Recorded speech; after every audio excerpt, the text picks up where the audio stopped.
रासायनिक बंधन।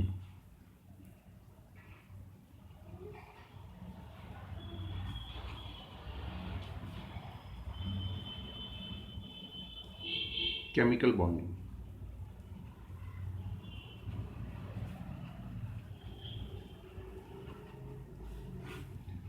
Chemical bonding part 1 है ये। इसमें हम सबसे पहले कोवलेंट बॉन्ड यानी कि सहसंयोजक बंध के बारे में डिस्कस करेंगे। सहसंयोजक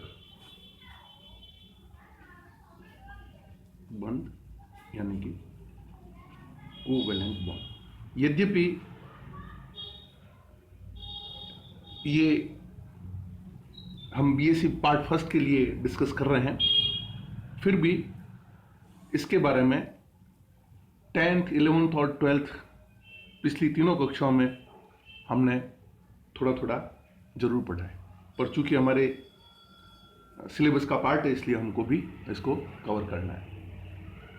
सहसंयोजक बंध क्या है? किन्हीं दो परमाणुओं के मध्य साझे के इलेक्ट्रॉनों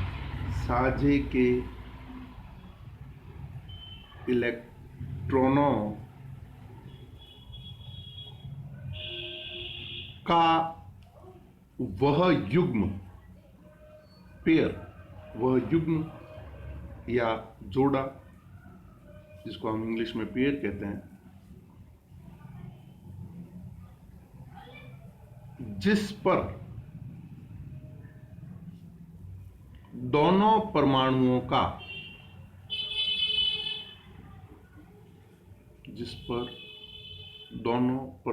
का समान अधिकार हो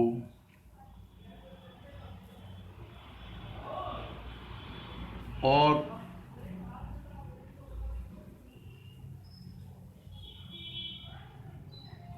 जिससे दोनों परमाणु परस्पर बंधे हुए हों, एक सहसंयोजक बंध कहलाता है।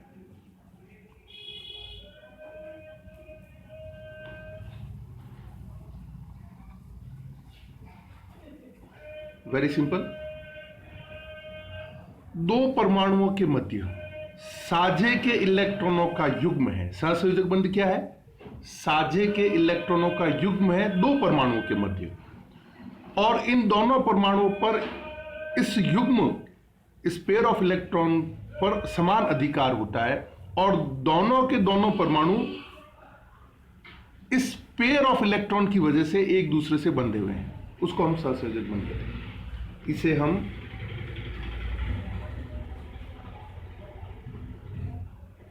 दोनों परमाणुओं के संकेत के बीच, जो उनका सिंबल है, दोनों परमाणुओं का तत्व का संकेत है, डैश चिन्ह लगाकर द्वारा प्रदर्शित करते हैं।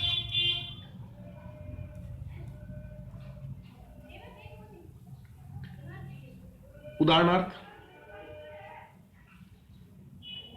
हाइड्रोजन अणु की संरचना,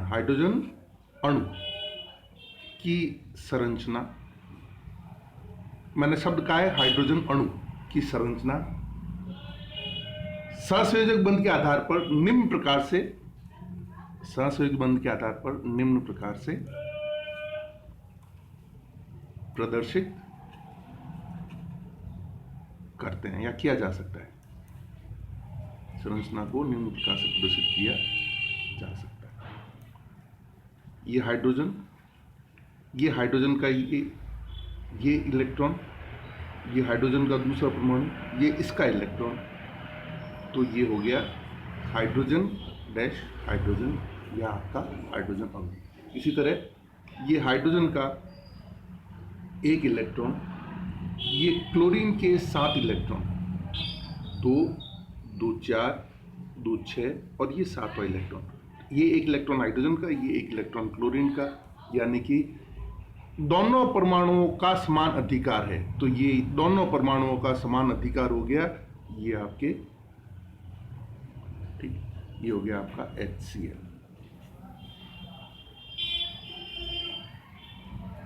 इस सहसंयोजक बंध के लिए लुईस ने एक सिद्धांत प्रतिपादित किया, हम उसके बारे में डिस्कस करते हैं। लुईस का सहसंयोजक बंध का सिद्धांत।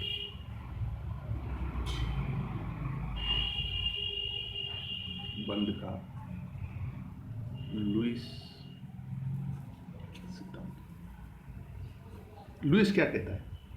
लुईस के अनुसार, पॉइंट वाइज है ये, यदि आपको पूछा जाता है कि सहसंयोजक बंध का लुईस सिद्धांत की व्याख्या करो, तो हम इसको पॉइंट्स में डिस्कस करेंगे। पहला पॉइंट, पॉइंट नंबर ए, यह सिद्धांत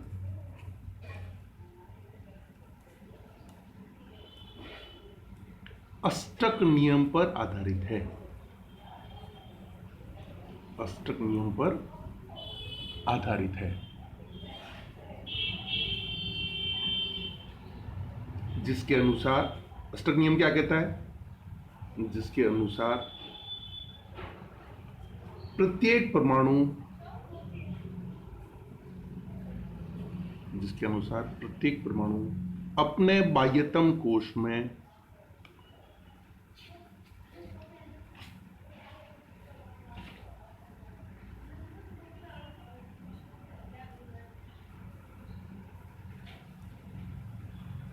इलेक्ट्रॉनों का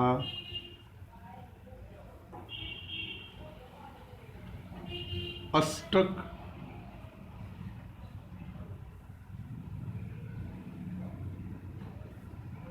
पूर्ण करने का प्रयास करता है।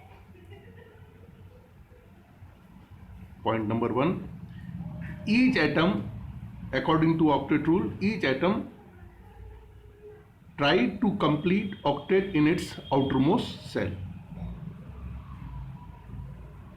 This is first point of Lewis concept. Point number 2.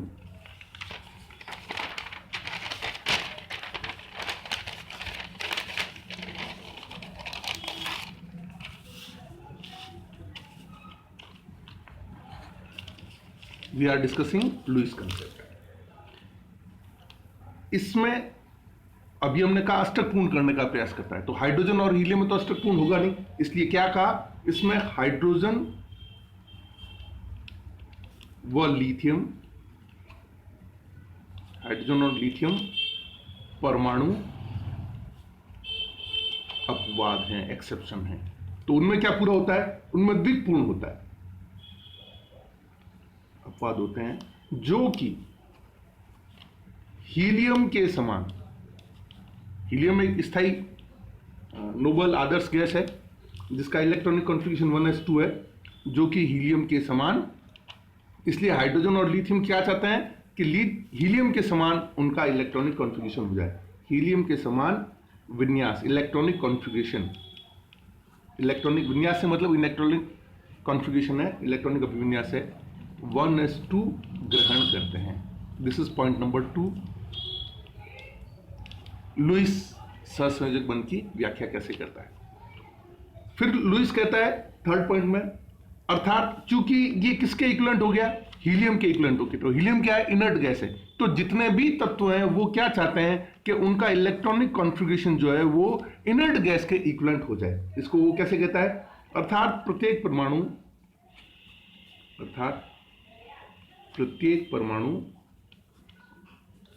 अपने से निकटतम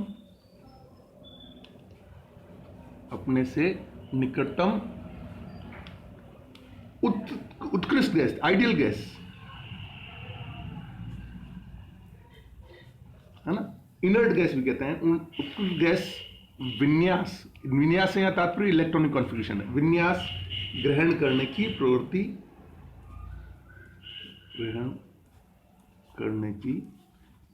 प्रवृत्ति रखता है। Now fourth point according to Lewis, सहसंयोजक बंध की अवधारणा उसकी क्या है? इसके लिए क्या करना है? उसको इनर्ट गैस के इक्विवेलेंट इलेक्ट्रॉनिक कॉन्फ़िगरेशन अटेन करना है, प्राप्त करना है। तो इनर्ट गैस इलेक्ट्रॉनिक कॉन्फ़िगरेशन प्राप्त करने के लिए वो क्या करता है? इसके लिए यदि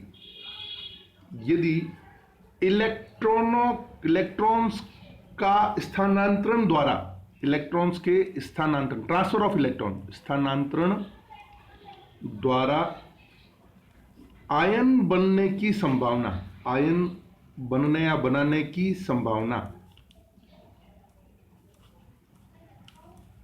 न हो, अंडरलाइन वर्ड है न हो, मतलब यदि परमाणु इलेक्ट्रॉन के ट्रांसफर करने में कैपेबल नहीं है, इसके लिए यदि इलेक्ट्रॉन का स्थानांतरण द्वारा आयन बनने की संभावना न हो तो उसको फिर साझा ही करना पड़ता है। तो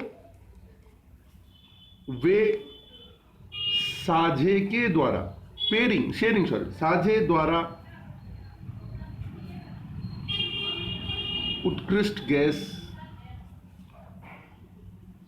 विन्यास या इलेक्ट्रॉनिक कॉन्फ़िगरेशन ग्रहण करने या प्राप्त करने का प्रयास करता है। ग्रहण करने का प्रयास करते हैं। कंडीशन क्या है कि वो जो एटम है वो इलेक्ट्रॉन का ट्रांसफर करने में कैपेबल नहीं है और अष्टक पूर्ण नहीं हो रहा। तो अष्टक कैसे पूर्ण करेगा? या तो इलेक्ट्रॉन को ट्रांसफर के द्वारा होगा या इलेक्ट्रॉन के साझे द्वारा। तो जब साझे के द्वारा होगा तो सहसंयोजक बंध बनेगा। तो यदि उसमें इलेक्ट्रॉन के स्थानांतरण की संभावना न है तो वे साझे के द्वारा इलेक्ट्रॉन का शेयरिंग करके इनर्ट गैस के इक्विवेलेंट इलेक्ट्रॉनिक कॉन्फ़िगरेशन प्राप्त करते हैं। नेक्स्ट, लुईस साहब कहते हैं कि हाइड्रोजन अणु में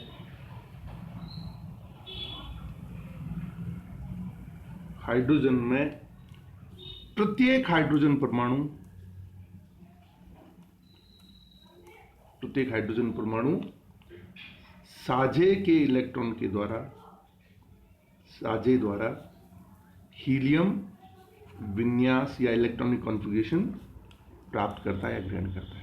ये पहले भी अपन इसको एक्सप्लेन कर चुके हैं। हाइड्रोजन के एक इलेक्ट्रॉन, दूसरा हाइड्रोजन परमाणु, उसमें भी एक इलेक्ट्रॉन, तो ये एक एक इलेक्ट्रॉनों का साझा हो गया। दोनों इलेक्ट्रॉनों पर दोनों परमाणुओं का समान अधिकार हुआ और ये हाइड्रोजन सिंगल बॉन्ड हाइड्रोजन और H2 अणु का निर्माण हुआ। नेक्स्ट पॉइंट में लुईस साहब कहते हैं, इसी प्रकार हम सहसंयोजक बंध की लुईस अवधारणा का पॉइंट वाइज डिस्कशन कर रहे हैं। इसी प्रकार यदि दो क्लोरीन परमाणु, इसी प्रकार यदि दो क्लोरीन परमाणु जिसका इलेक्ट्रॉनिक कॉन्फ़िगरेशन क्या है, 2, 8 और 7, पहले कक्ष में 2, दूसरे में 8 और तीसरे कक्ष में 7 इलेक्ट्रॉन अष्टक पूर्ण नहीं है ना। इसी प्रकार दो क्लोरीन परमाणु परस्पर एक एक इलेक्ट्रॉन का साझा करे तो एक एक इलेक्ट्रॉन का साझा कर लेंगे तो एक इलेक्ट्रॉन कॉमन होने पर कारण क्या हो जाएगा, इनका नियॉन के समान इलेक्ट्रॉनिक कॉन्फ़िगरेशन, जो कि क्या है 2, 8, 8 अष्टक पूर्ण विन्यास प्राप्त करके स्थायी हो जाते हैं।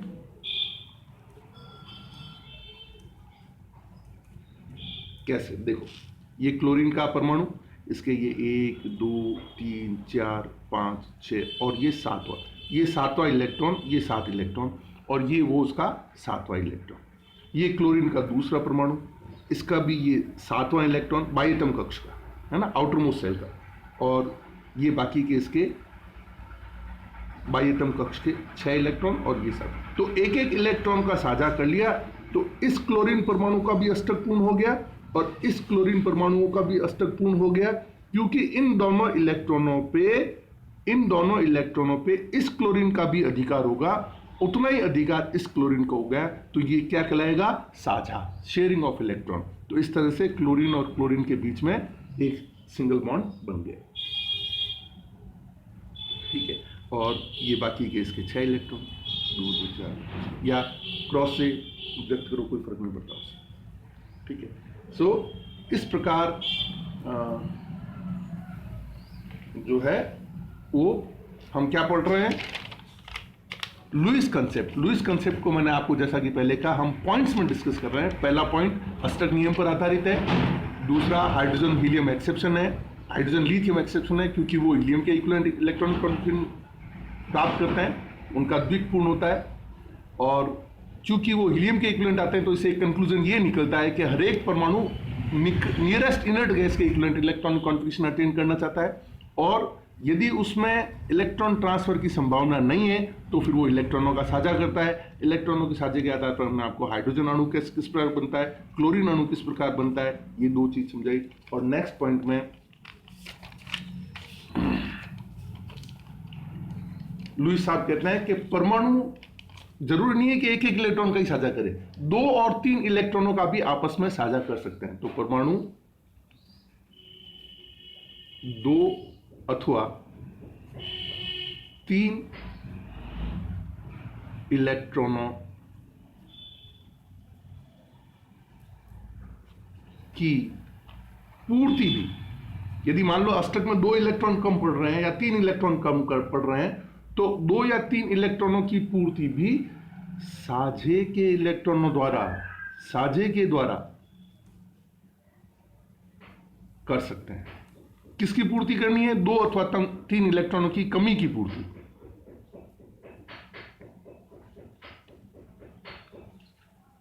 कर सकते हैं। और जब 2 इलेक्ट्रॉनों द्वारा, है ना, उस स्थिति में यदि उनके मध्य,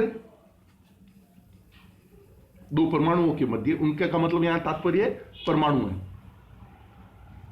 परमाणुओं के मध्य 2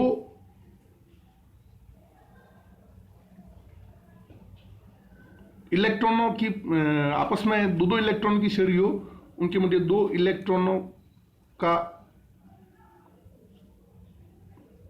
साझा हो, मतलब प्रत्येक परमाणु 2 इलेक्ट्रॉन दे रहा है, तो डबल बॉन्ड, जिसको इस तरह से रिप्रेजेंट करते हैं द्विबंध।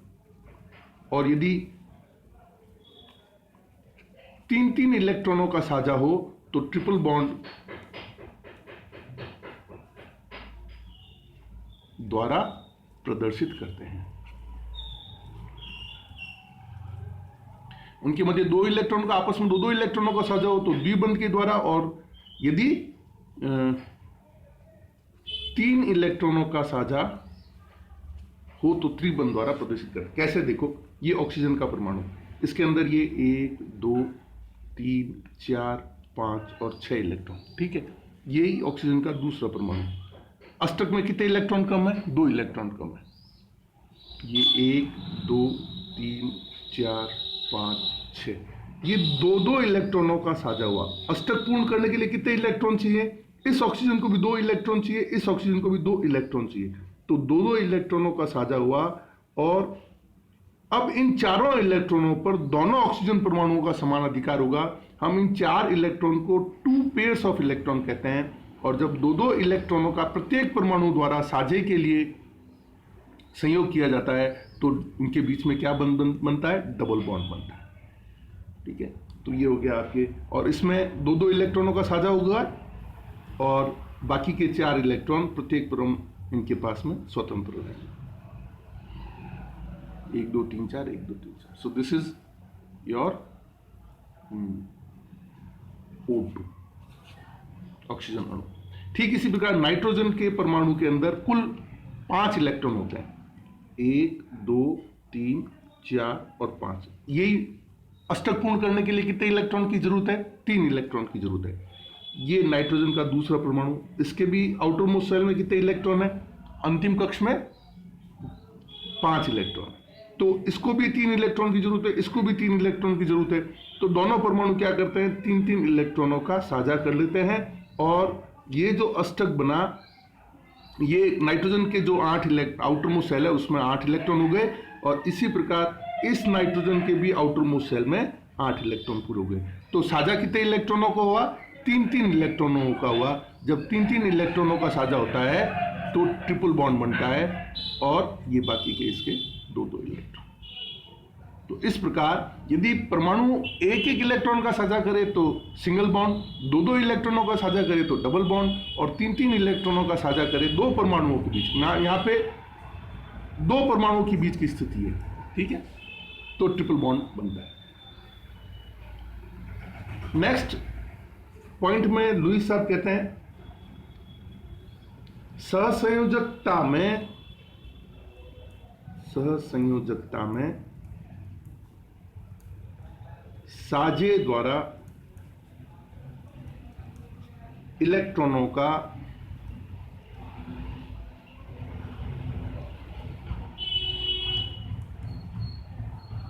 युग्मन हो जाता है। ये इंपॉर्टेंट बात है।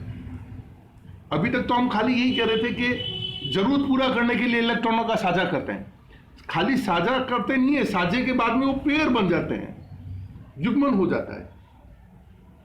अतः एक परमाणु में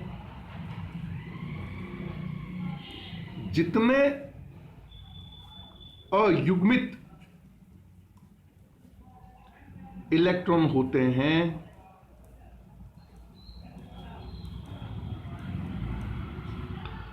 वही उस तत्व की सहसंयोजकता होती है, वही उस तत्व की सहसंयोजकता होती है।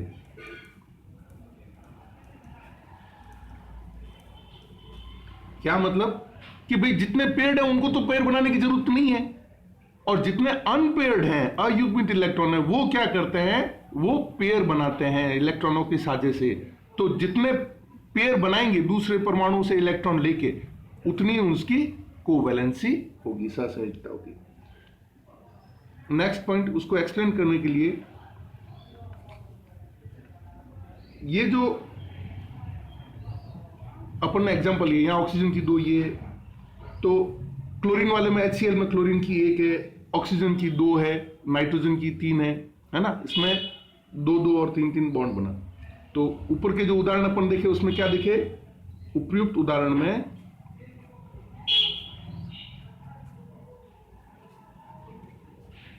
क्लोरीन की 1, ऑक्सीजन की 2 और नाइट्रोजन की सहसंयोजकता क्या हुई, 1, 2 और 3 प्राप्त हुई। इसी तरह यदि हम CH4 की बात करें, कार्बन के अंदर 4 इलेक्ट्रॉन है, 1, 2, 3, 4, ठीक है, और ये हाइड्रोजन से 1-1 इलेक्ट्रॉन का साझा कर लिया, तो ये कार्बन का अष्टक पूर्ण, 8 इलेक्ट्रॉन पूरे हो गए, और हाइड्रोजन का द्वितीय पूर्ण, इस तरह से क्या बन गया, CH4, मीथेन जिसको आप कहते हो। तो कार्बन की संयोजकता कितनी हुई, 4 हुई। लेकिन यहां पर कार्बन के अंदर एक इंपॉर्टेंट पॉइंट नोट करने का है, और वो इंपॉर्टेंट पॉइंट है कि कार्बन के अंदर वास्तव में यदि हम उसका इलेक्ट्रॉनिक कॉन्फ़िगरेशन देखें, है ना, नेक्स्ट पॉइंट, क्योंकि हम पॉइंट वाइज डिस्कस कर रहे हैं, कार्बन के इलेक्ट्रॉनिक विन्यास में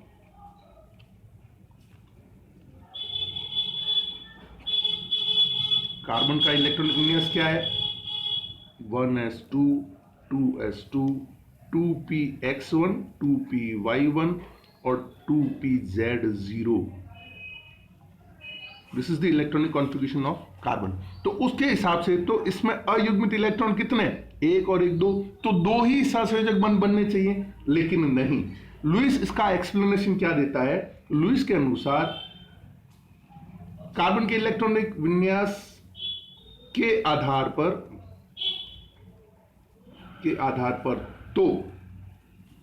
तो 2 अयुग्मित इलेक्ट्रॉन है, इसलिए इसकी सहसंयोजकता कितनी होनी चाहिए, 2।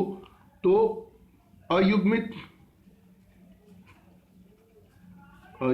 इलेक्ट्रॉन्स की संख्या 2 ही है ना। परंतु ये इंपॉर्टेंट बात है, what is the explanation given by Lewis. अब जो मैं बात लिख रहा हूं वो उसका एक्सप्लेनेशन है कि अयुग्मित इलेक्ट्रॉनों की संख्या तो 2 ही है, लेकिन कार्बन की सहसंयोजकता 4 को सहसंयोजकता 4 किस प्रकार लुईस ने एक्सप्लेन की। परंतु यौगिक बनाने के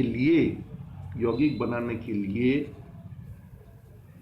जैसे ही उत्तेजित अवस्था में जाता है, कार्बन उत्तेजित अवस्था में जाता है या आता है, एक इलेक्ट्रॉन 2s में कितने हैं 2, 2s से 2pz क्या है खाली है, 2pz में चला जाता है और अब उसका इलेक्ट्रॉनिक कॉन्फ़िगरेशन क्या हो जाता है 1s2 2s1 2px1 2py1 और 2pz1। इस प्रकार कार्बन की सहसंयोजकता 4 है। कार्बन की सहसंयोजकता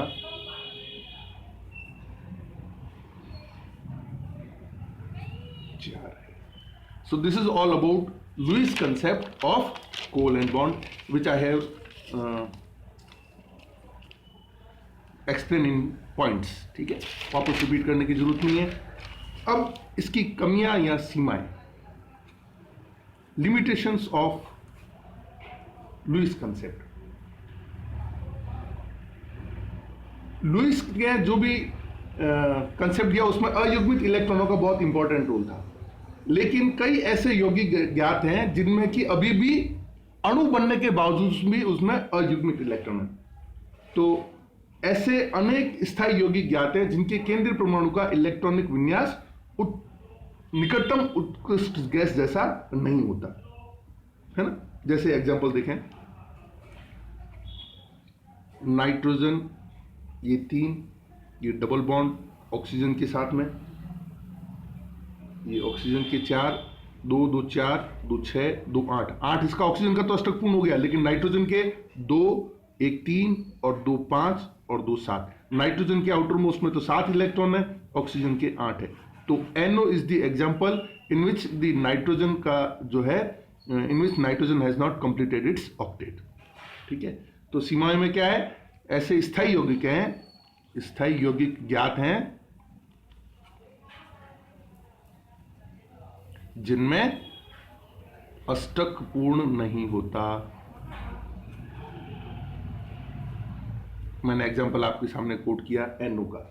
इसी तरह कई ऐसे एग्जांपल है जिनमें अष्टक से कम इलेक्ट्रॉन है, जैसे BeCl2 में 4 और BCl3 में आपके, या BF3 कह दो, BF3 BCl3 में आपके 6 ही इलेक्ट्रॉन है आउटर मोस्ट में, अष्टक नहीं है। और इसी तरह तीसरा उदाहरण देखिए आप कि PCl5 एवं SF6 जैसे स्थायी यौगिक, ये स्थायी है ना, इन यौगिक के फास्फोरस और सल्फर में क्रमशः कितने 10 और इसमें 12 इलेक्ट्रॉन है। तो ये 4 और 6 वाले तो कहते हैं अपूर्ण अष्टक या इलेक्ट्रॉन डेफिशिएंट कंपाउंड, अष्टक अपूर्ण, और इनको हम बोलते हैं एक्सपेंशन ऑफ ऑक्टेट, अष्टक का प्रसार इनमें दिखा गया है। तो इस प्रकार हम क्या कहते हैं कि लुईस की ये जो आपके सीमा है, लुईस कंसेप्ट की सीमा है। तो इसको एक्सप्लेन करने के लिए आगे हम नेक्स्ट वीडियो में latest concept of covalent bond के बारे में डिस्कस करेंगे। Thank you. लेकिन सीधा सीधा सवाल पूछा जाता है, लुईस की अवधारणा को समझाओ, सहसंयोजक बंध की लुईस अवधारणा को समझाओ। Thank you. This is your assignment also.